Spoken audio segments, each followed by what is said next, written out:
Bueno, hola, bienvenidos y bienvenidas a una nueva entrevista de nuestra sección Foco a Foco.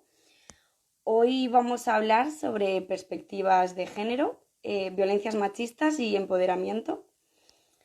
Para ello hemos contado desde Sicara con una experta en el tema, con Eva Seros, quien es psicóloga con el posgrado en salud mental y atención psicológica a personas migrantes, minorías y en exclusión social, quien también tiene el máster en relaciones de género y estuvo de activista 2 años por los derechos humanos en Europa, concretamente por los derechos humanos de los migrantes y personas refugiadas.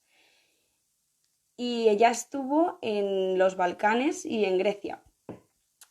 Personalmente, bueno, desde Sicara creemos que es una gran profesional para hablar del tema. Y bueno, no me voy a enrollar más, Eva, que te he visto por ahí, por el directo. Así que voy a meterte y nos cuentas un poco.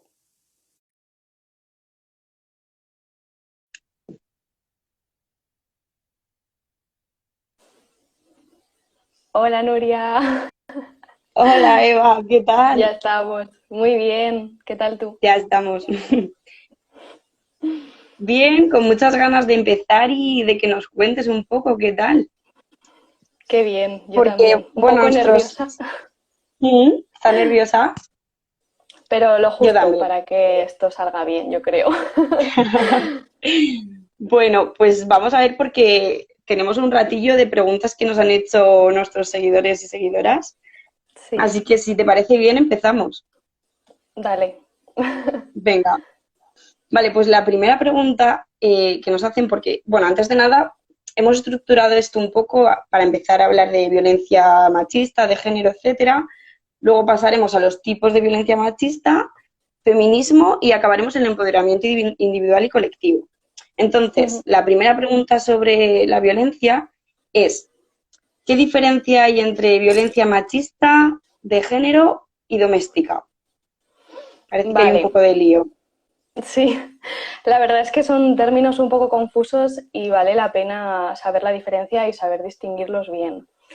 Entonces, Ujú. bueno, la violencia de género responde a la Ley Orgánica de Medidas de Protección Integral que salió en 2004 y se definiría por la violencia que ejercen hombres contra mujeres, pero solamente en el contexto de una relación de pareja o expareja. Luego la violencia doméstica o intrafamiliar sería la que se da en el marco de la convivencia y sería aquella que se da por parte de un miembro de la familia contra otro, contra otros o contra todos los demás. Esto incluiría pues la violencia entre papá y mamá, papá y papá o mamá y mamá, el Ujú. maltrato infantil, la violencia filioparental de hijos contra los progenitores y también la violencia contra los y las ancianas. Y luego la Ujú. violencia machista, pues digamos que abre un poco más el espectro y rompe con el esquema sexo-género tradicional o binario. Serían todas las formas de violencia hacia, bueno, en todos los espacios, no solo dentro de la familia o dentro de una relación de pareja o expareja, sino en todos los espacios. Y puede ser contra hombres, puede ser también contra mujeres, puede ser también Ajá. contra los hombres que rompen los esquemas sexo-género tradicionales y también contra todos los cuerpos disidentes sexuales o que no se encasillan en los roles y estereotipos asignados tradicionalmente, lo que sería toda la comunidad LGTBIQ+. Y esta Ujú. sería un poco la diferencia entre los tres términos. Vale. Parece que hay mucha confusión, ¿no? Pero en verdad la de género es un poco la que recoge las La leyes, ley, digamos. sí, Eso es la ley en concreto. La doméstica, que a veces se confunde, iría más allá, no solo es hacia la mujer. Y exacto. la violencia machista es cuando hablamos de algo estructural, ¿no? Un Sí, poco lo ha explicado fenomenal. mucho más amplio, tampoco es solo contra mujeres. Eso es, más amplio. Pues bueno, la siguiente pregunta un poco enlazada es, ¿cómo trabajar las violencias machistas sutiles en la pareja? Vale. Bueno, Gran habría que pregunta. ver habría que ver qué son violencias sutiles, ¿no? Si nos referimos a micromachismos, parece que por la palabra parece algo pequeñito, algo que no tiene mucha importancia, y realmente los micromachismos son la base de una cultura que fomenta la desigualdad y la violencia, ¿no? Son estructuras de pensamiento tan arraigadas dentro de cómo nosotros y nosotras hemos socializado que son súper difíciles de cambiar. Entonces, bueno, eso de violencias sutiles lo cogemos un poco con pinzas.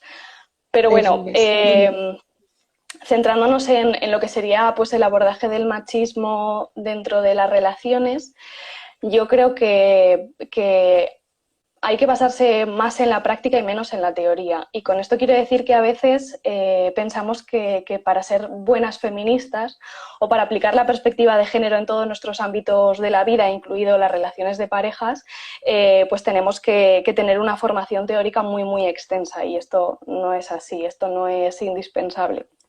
Tener una formación teórica es muy bueno y es muy beneficioso para muchas cosas, pero no es indispensable para trabajar la perspectiva de género dentro de lo que es nuestra vida. De hecho, si ya queremos trabajarlo con nuestra pareja o con nuestras parejas, ya tenemos una cierta conciencia, ¿no? Y ya digamos que sería suficiente para poder hacerlo. Ya estamos concienciadas.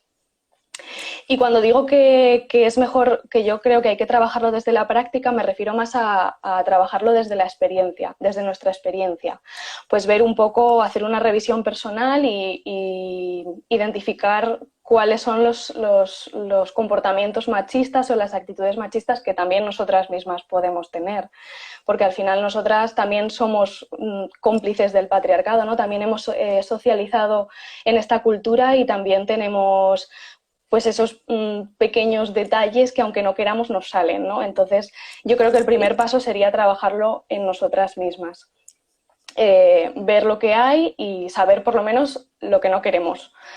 Y porque no podemos pedirle a nadie que se haga una revisión o que se revise y nosotras no hacerlo. Claro. Entonces el primer paso pues sería trabajarlo en nosotras mismas. Y luego pues de cara a la pareja o a las parejas, pues yo creo que lo más importante es tener un diálogo, ¿no? Ser capaces de dialogar de manera asertiva y plantear y poner encima de la mesa qué es lo que sentimos, cómo lo sentimos, qué contradicciones podemos tener, porque al final en esto del feminismo todo son contradicciones y es normal y hay que aceptarlas y hay que pues saber llevarlas dentro de nuestras capacidades. Y bueno, este tipo de diálogo debería ser algo cotidiano, ¿no? Con nuestra pareja o con nuestras parejas. Y si esto no es así, pues quizá deberíamos también empezar por ahí. E incluso habría que saber también si realmente sabemos qué es lo que sentimos y cómo lo sentimos, ¿no? Porque a veces es verdad que la inteligencia emocional pues flojea, sobre todo en personas que han socializado como hombres y a lo mejor incluso antes de tener una conversación con nuestras parejas o nuestra pareja, pues habría que ver primero cómo lo sentimos y qué sentimos. Entonces, bueno, una vez que estas cosas estuviesen más o menos controladas, que pudiésemos tener una conversación fluida con nuestro vínculo y hablar de todo lo que sentimos y todo lo que nos molesta, pues sería cuestión de ir abordando esas experiencias propias y esos problemas que realmente nos afectan. Y a lo mejor, pues con una cosa, yo qué sé, no friega los platos, pues a lo mejor a través de empezar a hablar eso se podría llegar a algo mucho más profundo. Y al final las relaciones y los vínculos tienen que establecerse así, ¿no? Y tienen que irse trabajando. De todas formas, yo no soy experta en psicología, en psicoterapia de pareja y a lo mejor pues esto con una psicoterapeuta con visión de género o perspectiva feminista pues se resolvería esta duda mucho mejor. Y yo de todas formas recomiendo a una psicóloga feminista instagramer que se llama Yanire Estebanez y que en concreto tiene un vídeo súper interesante que está en YouTube que habla de esto de revisarnos el patriarcado interior. De hecho se llama Mi patriarcado interior o el patriarcado interior y me parece muy interesante como punto de partida, exacto. Claro, no, pero bueno, aunque tú, bueno, hayas sido un poco humilde porque sí que eres experta en género y conoces mucho esto, has dado dos claves súper importantes, que es la de construcción personal y la propia visión de tus comportamientos, y luego la relación no tóxica, la comunicación y el respeto, súper importante. Entonces, bueno, en la misma línea de la violencia, has mencionado un poco antes que hay que ver qué tipos de violencias sutiles, ¿no? La siguiente pregunta que nos han hecho es, ¿qué tipos de violencia machista hay? Bueno, por desgracia hay muchísimos. Y podríamos categorizarlo de muchas maneras, ¿no? Podríamos hablar de, pues de grandes bloques, hablar de violencia física, violencia sexual, violencia psicológica, violencia social, violencia económica, violencia mediática, violencia institucional, violencia simbólica, violencia cultural, o sea, hay muchísimos tipos. Pero el problema de las conductas machistas o de las violencias, de los actos violentos concretos, es que muchas veces no se puede categorizar en uno solo y que muchas veces o van precedidos o van unidos con varios tipos de violencia. Por ejemplo, en una relación de maltrato, siempre que hay violencia física, violencia económica o violencia sexual, bueno, varios de los tipos de violencia vienen también con violencia psicológica. O, por ejemplo, muchos de los abusos sexuales y violaciones que sufren las mujeres vienen por parte de personas cercanas. Tenemos en el ideario colectivo que pues, son gente desconocida quien abusa y quien viola, pero muchas veces es alguien cercano, ¿no? Y el hecho de que sea alguien en quien podemos confiar y que está ahí presente es porque ha habido pues, un hostigamiento o una manipulación psicológica previa, que esto también es violencia. Y además, pues conforme la sociedad va cambiando, van apareciendo también nuevas formas de violencia, ¿no? Se van haciendo huecos por ahí. Por ejemplo, con la globalización y con las nuevas tecnologías, pues, por ejemplo, mismamente a través del WhatsApp es mucho más fácil controlar, es mucho más fácil acosar a alguien o no sé, chantajear, cualquier cosa. O sea, a través del WhatsApp y de las redes sociales es mucho más fácil ejercer violencia y ejercer control. Hace un par de semanas veíamos el caso de Verónica, de trabajadora de Ibeco, que se suicidaba porque sus compañeros de trabajo habían estado compartiendo un vídeo sexual suyo. O la semana pasada en Logroño detuvieron a un groomer. Grooming es la práctica de engañar a niñas, generalmente menores de edad, por internet para abusar de ellas sexualmente. Y la semana pasada en Logroño detuvieron a un señor que había engañado a una niña menor y había abusado de ella sexualmente. Entonces, bueno, vemos cómo se van haciendo hueco. Y una forma más fácil, digamos, de entender y de comprender los tipos de violencia sería la metáfora del iceberg. Un iceberg es una gran masa de hielo de la que solo vemos un 10% que sobresale de la superficie, ¿no? Entonces, con las violencias machistas pasa lo mismo, que solo vemos una pequeña parte de todo lo que hay dentro del iceberg.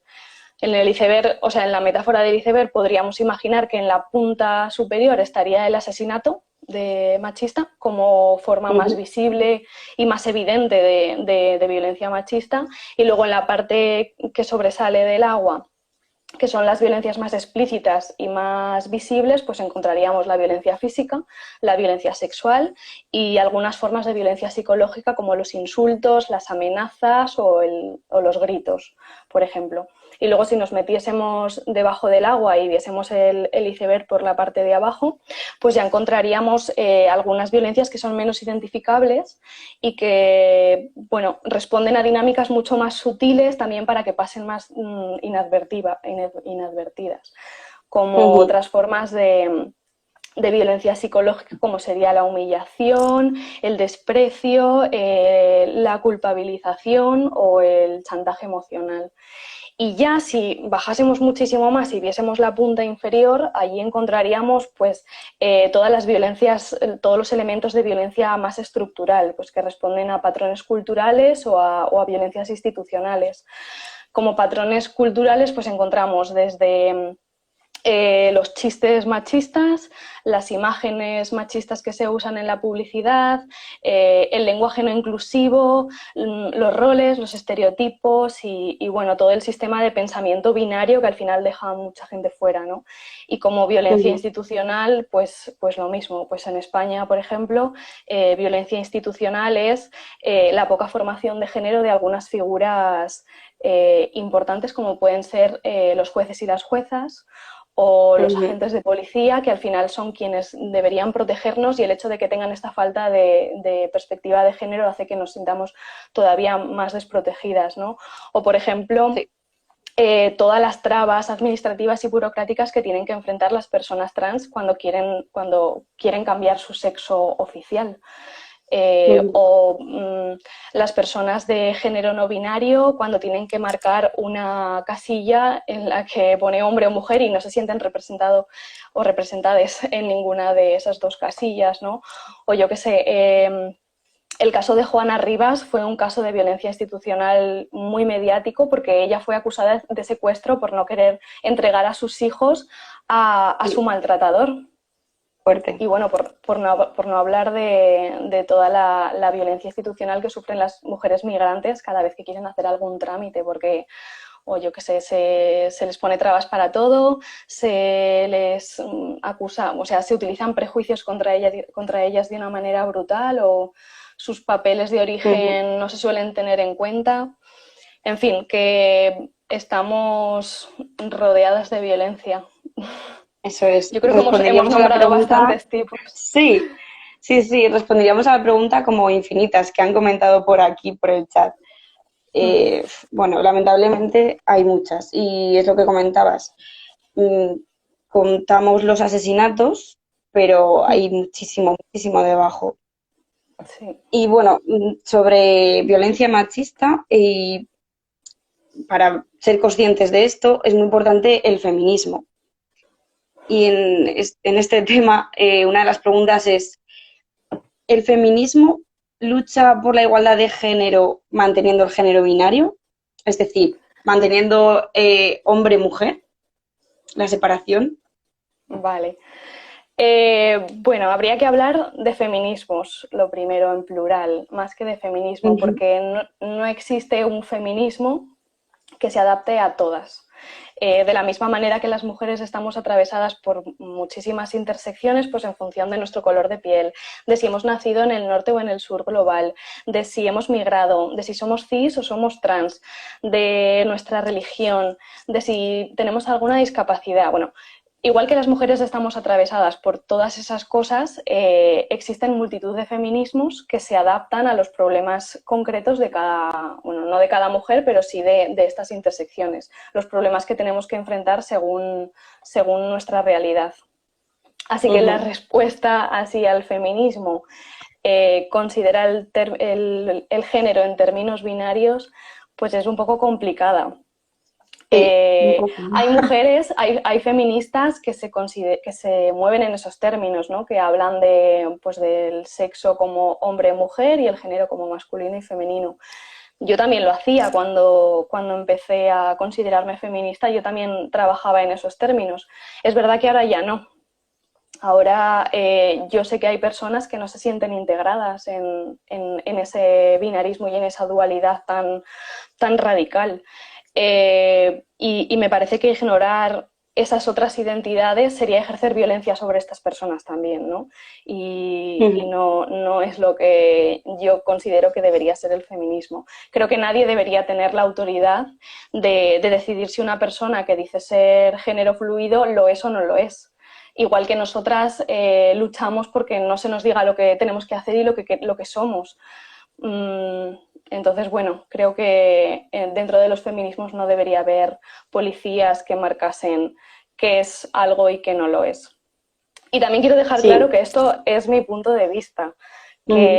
que yo he forjado estas opiniones en base a unas experiencias y a una formación y que me parece también importante poner encima de la mesa que esto es mi visión y que lo que yo digo no es una verdad universal, porque ningún discurso feminista es una verdad universal, sino que es a través de todos estos discursos que se va forjando pues una serie de agendas que se van confluyendo y al final vamos logrando algo que nos beneficia a todas.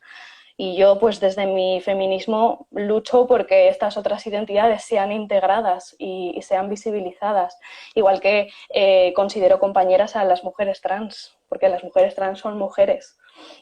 Así que bueno, sobre todo dejar claro que esto es mi punto de vista y que yo me he forjado así y que lo veo así. Bueno, se responde así un poco a la pregunta, ¿no? Es dentro de cada feminismo y cada individuo y su proceso, cada individuo. Y bueno, se podría responder diciendo que es muy personal. Pero bueno, yo estoy muy de acuerdo contigo, la verdad.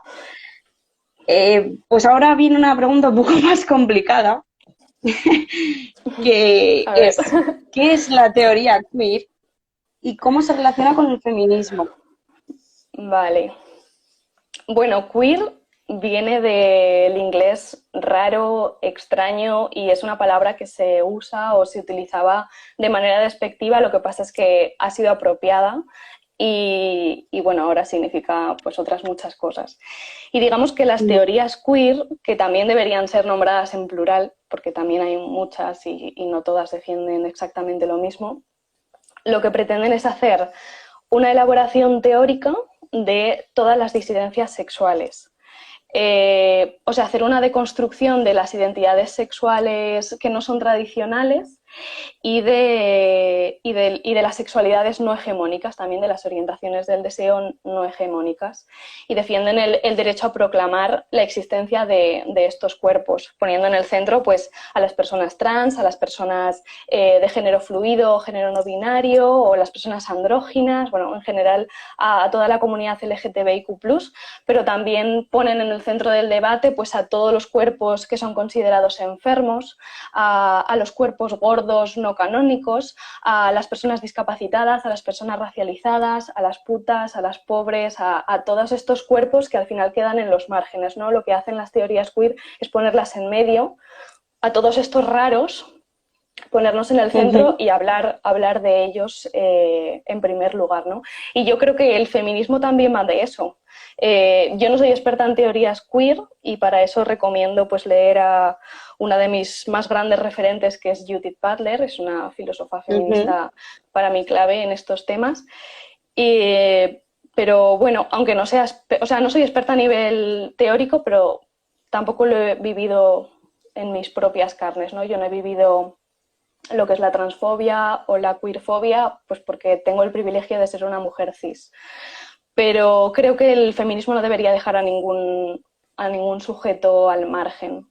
Y por eso creo que es importante unir los feminismos con las teorías queer, porque los feminismos no van solamente de la igualdad de géneros, los feminismos van de la libertad de todo el mundo y no se puede ser feminista sin ser anticapitalista, sin ser antirracista o sin ser antifascista. Al final los feminismos son una lucha transversal a muchas otras luchas y se articulan con otras personas y con otras luchas diferentes, incluyendo también el ecologismo. Entonces me parece que aportan una metodología pues colaborativa, una forma de ver y entender el mundo totalmente diferente, ponen la vida y los cuidados en el centro y avanzan gracias a la sororidad y al tejer redes con otras personas y otras luchas, como digo. Entonces yo creo que el feminismo debería incluir la perspectiva queer porque estas personas disidentes de género al final son sujetos también oprimidos, igual que las mujeres, igual que otros géneros y deberían ser también compañeros de lucha. Muy de acuerdo, Eva. Entonces estamos hablando de feminismos todo el rato. Exacto. La siguiente pregunta es, ¿todos los feminismos confluyen en los mismos objetivos? Pues bueno, es que la agenda feminista no es solo una.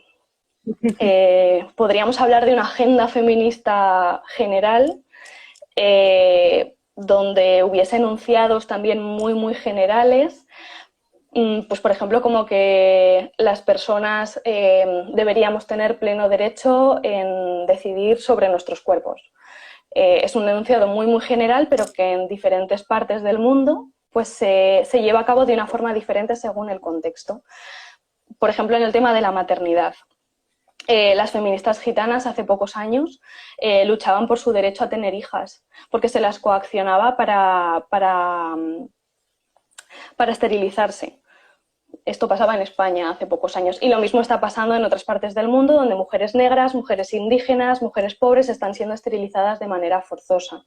En España se esteriliza forzosamente a mujeres discapacitadas. Esto está pasando ahora mismo y se hace, es una práctica común y esto no se hace con los hombres. Y bueno, en el otro lado, en el lado contrario, podríamos tener, por ejemplo, toda la lucha que está habiendo ahora en Latinoamérica por un aborto libre, seguro y gratuito. Entonces, es una forma de llevar a cabo el enunciado general de que deberíamos ser capaces de hacer lo que queremos con nuestros cuerpos, pero en unos sitios es defendiendo el querer parir y en otros sitios es defendiendo el querer no parir, si no queremos parir. Entonces pueden parecer contradictorios, pero bueno, podríamos decir que sigue una línea general. Pero bueno, al final los feminismos se adaptan un poco a las intersecciones de cada mujer y de cada colectivo, como hemos dicho antes. Entonces hay feminismos negros, antirracistas, hay feminismos decoloniales, hay feminismos lesbianos que luchan por la visibilidad de las lesbianas y de las personas bisexuales, hay feminismos islámicos, o sea, hay muchísimos tipos de feminismos y todos son igual de válidos, ¿no? Y todos valen lo mismo y todos son complementarios. Al final el reto sería, pues, en una sociedad tan heterogénea, el congeniar todos, ¿no? El encajar de una manera que las diferencias no sean algo que nos ponga en contra, sino cosas positivas que nos lleven a alcanzar lo que todas las mujeres, según sus intersecciones, pues estén pidiendo. Eso es, que sea un feminismo interseccional, ¿no? Exacto. Y bueno, el feminismo empodera mucho. Una vez que entras y empiezas a conocer y a deconstruirte, empodera. Y sobre el empoderamiento individual y colectivo, también hay una pregunta, que ya es la última de la entrevista. Preguntan cómo se trabaja desde la psicología del empoderamiento. Vale, pues bueno, el empoderamiento es un proceso interno a través del cual pues, una persona desarrolla las capacidades para analizar, cuestionar y enfrentar pues unas estructuras de poder que le subordinan, digamos. Esa sería un poco la definición de empoderamiento. Es muy importante, desde la intervención psicosocial, el ser consciente de que el empoderamiento es algo de la propia persona, es algo interno, no es algo que venga de fuera. Tú no puedes empoderar a nadie, tú no puedes coger el poder y dárselo a alguien y decirle, ya estás empoderada. Esto no funciona así. Es muy importante porque muchas veces utilizamos ese lenguaje de empoderar a las mujeres y esto no es así. Nosotras, pues desde la intervención psicosocial, lo que podemos hacer es acompañar en ese proceso de empoderamiento. Hay una metáfora muy bonita que aprendí hace poco que dice que el acompañamiento psicosocial o la intervención psicosocial consiste en ir detrás de la persona a la que estás acompañando. No ir a su lado ni ir delante cogiéndole de la mano, sino ir detrás y dejar que sea la persona a la que marque su camino y si tropieza y cae ya estaremos nosotras detrás para recogerla. Pero yo creo que el empoderamiento consiste un poco en eso, ¿no? En acompañar e ir detrás y dejar que sea la propia persona la que va cogiendo fuerza. Y a nivel psicológico, pues dentro de lo que sería el empoderamiento de mujeres que han sufrido maltrato, se suele trabajar en base a 6 objetivos, que irían desde lo más interno a lo más externo o relacional. Estos objetivos serían pues, la modificación de mitos y creencias, o sea, lo que tenemos dentro, la autoafirmación, que sería la conexión con el propio cuerpo, la conexión con el yo, todo el tema del autocuidado, el sentirnos bien en este cuerpo que habitamos. El tercero sería la conciencia y la regulación emocional, lo que hablábamos antes de saber qué sentimos y por qué lo sentimos y cómo lo sentimos. El cuarto sería la resolución de conflictos, la asertividad y la toma de decisiones, ya mirando más a cómo me relaciono con el mundo exterior. El quinto sería la potenciación de la autonomía, el saber ir yo sola después de esta relación que me ha dejado pequeñita, pues el empezar a dar pasos yo sola, a caminar. Y el último sería pues las relaciones de buen trato y las relaciones igualitarias, que ya serían de cara a, bueno, he salido de esto, sé que hay otras formas de relacionarse, voy a buscarlas, ¿no? O voy a estar abierta a encontrarlas, no siempre hay que buscarlas. Entonces, esto sería el empoderamiento más individual desde lo que es la intervención psicológica. Luego estaría el empoderamiento colectivo, que para mí incluso es mucho más importante, porque al final el feminismo va de actuar en conjunto, ¿no? De tejer redes, de construir y de sumar. Y bueno, ahora se están tejiendo redes de sororidad increíbles, estamos formando grupos de apoyo para sostenernos, estamos creando grupos de cuidado, grupos de activismo y de protesta. Y yo creo que el sentirnos parte de una maraña de personas que trabajan desde el respeto, que ponen en el centro la vida, que trabajan sobre los problemas cotidianos del día a día, los que realmente nos afectan, ¿no? Que se dialoga sobre ellos y se hace incluso teoría académica sobre ellos, sobre qué es lo que realmente nos afecta a nosotras las personas que estamos más apartadas, que no somos la figura de hombre cis blanco en lo que todo se basa. Y todo esto lo hacemos construyendo desde un amor y con una metodología feminista que es totalmente contraria a la metodología con la que hemos estado trabajando y socializando hasta ahora. Entonces yo creo que esto incluso es mucho más empoderante que leer o saber todas las teorías, todas las olas del feminismo o leer El segundo sexo de Simone de Beauvoir. El construir entre todas es lo más empoderante. Yo creo que el empoderamiento es una parte casi intrínseca, bueno, casi no, es intrínseca al feminismo, porque el feminismo se hace en común. Y me estoy acordando mucho de mi grupo de YouTube feminista, que además veo que por ahí está comentando algunas, y que les mando un beso gigante, porque ellas han sido para mí un pilar importantísimo en esto del empoderamiento, desde lo colectivo. Sí. Bueno, qué palabras más bonitas, Eva. La verdad es que me ha gustado muchísimo la metáfora que has dicho de que el empoderamiento es un acompañamiento y a nivel individual es más progresivo, pero bueno, a nivel colectivo, cuando estabas hablando, te notaba estar emocionada porque, bueno, realmente es así, ¿no? Como pasa. Y bueno, he aprendido muchísimo en esta entrevista. La verdad es que sí. Yo creo que nuestros seguidores han estado comentando bastante por ahí. Y bueno, de parte de Sikara, muchas gracias por estar aquí. Y por último, has hablado mucho de tejer redes. Y quería comentar para las personas que quieran profundizar en todo esto del género, la igualdad, etcétera, que vas a realizar una formación, perdón, a través del INAEM. Y concretamente tu formación se llama Procesos de Participación y Creación de Redes con Perspectiva de Género, y es un módulo que forma parte del Certificado de Profesionalidad de Promoción para la Igualdad Efectiva entre Hombres y Mujeres. Lo he dicho bien, ¿verdad? Sí, perfectamente. A mí personalmente me parece muy interesante y animaría a cualquiera a inscribirse. Creo que todavía quedan plazas. Sí, y es gratis. ¿Sí? Y en la página del INAEM está mal escrito porque pone que es presencial, pero no es verdad, es online. Online. Y es muy guay. Creo que cuenta con 130 horas, ¿no? Sí. Y es de lunes a jueves de 6 a 10 de la tarde.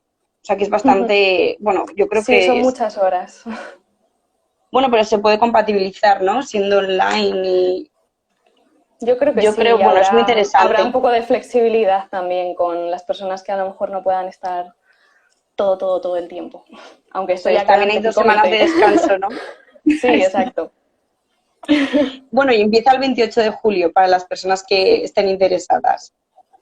Y bueno, dicho esto, muchísimas gracias, Eva. Yo he aprendido Gracias a ti muchísimo y y gracias a bueno, Sikara, que siempre contáis mucho conmigo y me alegra un montón. Me encanta trabajar con porque vosotras. bueno, nos pareces muy buena profesional y bueno, creo que ha sido un exitazo contar contigo en esta entrevista. Gracias. Bueno, Eva, un saludo. A ver si sé salir de aquí. A ver, A ver. bueno, Bueno, ahora ya sé. Adiós. vale, adiós, Eva. Vale. Bueno, muchas gracias a todos y a todas por haber asistido a esta entrevista. Y bueno, deciros que en agosto vamos a continuar con un par de entrevistas, como hemos hecho hasta ahora estos meses. Y bueno, muchas gracias por asistir.